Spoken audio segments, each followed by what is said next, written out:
in collaborazione con Glam Vision e K-Facli. Orsi in Trentino, l'ISPRA.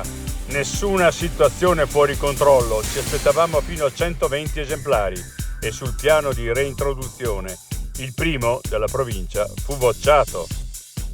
Bimbo di 7 anni ferito nel crollo di un'altalena al Parco Giochi in Alto Adige. La trave portante in legno si è spaccata e lo ha colpito in testa. Incidente in un cantiere a Ledro, un operaio di 31 anni è precipitato da 5 metri. È stato trasferito a Santa Chiara con diversi traumi. Indagini dell'UOPSAL. Orsi in Trentino. L'EIDA ha presentato denuncia per la morte di M62. Brambilla. Vogliamo chiarezza dalla giunta Fugatti. Manca trasparenza. Stop ai nuovi impianti sciitici nel parco dello Stelvio. Il CAI dopo la sentenza del Consiglio di Stato. Speriamo in una inversione di tendenza. Rileggo l'orso.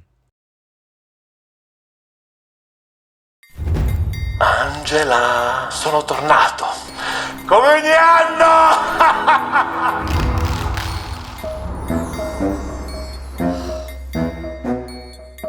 Ti stai divertendo, eh? E io chiamo il K-Facli. No, il K-Facli no. Quando si avvicina l'ora del 7:30, non preoccuparti, c'è il K-Facli. Veloci e affidabili come sempre.